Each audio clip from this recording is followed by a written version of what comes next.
도덕경에 도법 자연이라 했으니 자연에 비추어 도를 바라봅니다. 수많은 물줄기가 바다를 중심으로 시간을 타고 이 계곡 저 계곡으로 순환을 거듭합니다. 그러나 계곡은 항상 부동한 모습으로 모든 시간을 허무로 되돌립니다. 산은 보는 위치에 따라 모습을 달리하지만 그러나 산의 모습은 본시 변한 적이 없으니 새로이 나왔다지만 그것은 이전에 없던 것이 아니요 사라졌다지만 실은 모든 것이 그대로 보존되어 있습니다. 달은 시시각각 모습을 바꾸며 밤하늘에 출현하지만 그러나 달은 본시 변한 적이 없고 시간과 공간을 달리하며 이쪽 저쪽 거듭된 교역을 이룹니다.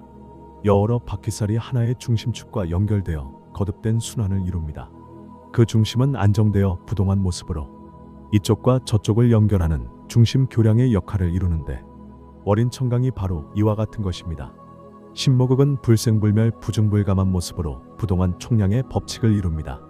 총량의 법칙은 조삼모사와 같이 좌우 등가를 바탕으로 순환하는 구궁팔풍운동을 이루는데 순환은 좌우 교역으로 마침내 전체의 균형을 이루는 것입니다.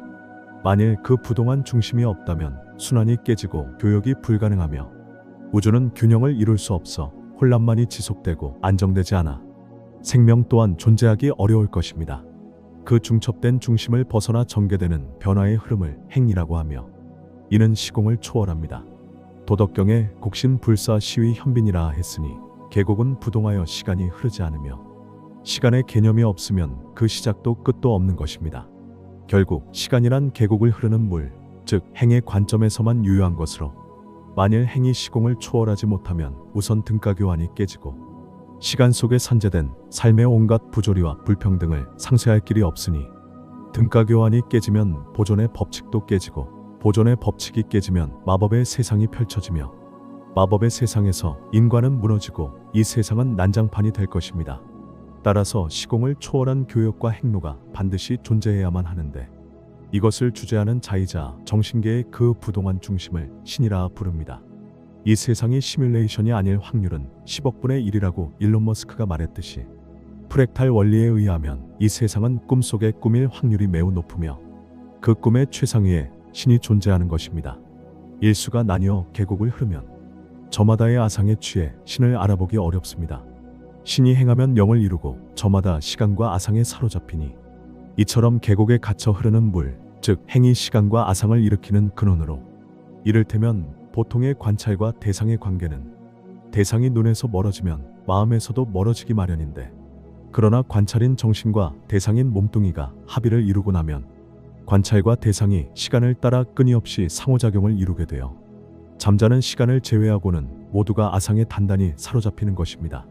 결국 시간도 아상도 모두가 행이 일으키는 환상인 것이니 따라서 주역의 단에 이르기를 산은 본시 부동한 것으로 시간의 멈춤은 한 점의 고요한 그림과 같고 시간의 흐름이 연속된 동작 즉 행을 이루는 가운데 모든 것이 시간 속에 그대로 보존되어 있으며 그 도는 온 세상에 두루 미치는 것이라 했으니 부동한 모습에는 보존의 의지가 깃들어 있습니다.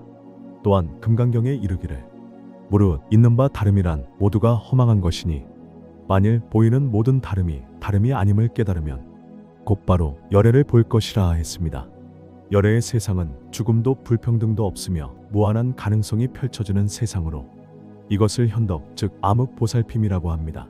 즉 열애란 암흑보살핌을 행하는 자이자 늘 모두와 함께하는 암흑동반자인 것입니다. 천부경에서는 이를 가리켜 일묘연 만악말래 용변 부동본이라 하였고 또한 운삼사성 환50이라 했으니 음양이 피스톤의 왕복운동이라면 3과 4는 크랭크 축의 좌우를 담당하는 것으로 따라서 3과 4는 크랭크 축의 회전을 의미합니다. 수화는 수승화강을 담당하고 비구름은 온갖 물줄기를 생하며 모든 물줄기는 마침내 바다에 이르러 다시 순환을 거듭하는데 이때 물의 총량은 항상 변함이 없으며 따라서 이쪽에 홍수가 나면 저쪽은 가뭄이 들 수밖에 없습니다. 1, 2, 3, 4의 합은 10이요 그 절반은 5이니 10은 부동한 총량의 법칙을 이루고 5가 중심에 자리합니다.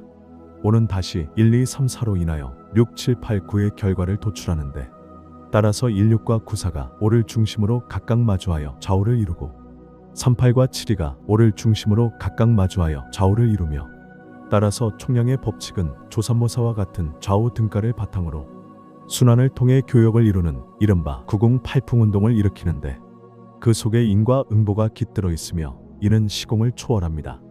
따라서 공짜를 바라지 않으며 분수를 알고 만족하는 삶 속에 불행을 최소화하고 모든 소망이 자연 이루어지는 이치가 있으니 자신만의 행복에 집착하는 것은 오히려 불행을 부르는 행위로 산이 높으면 골이 깊은 법이니 지나친 탐욕은 화를 자초하는 것입니다.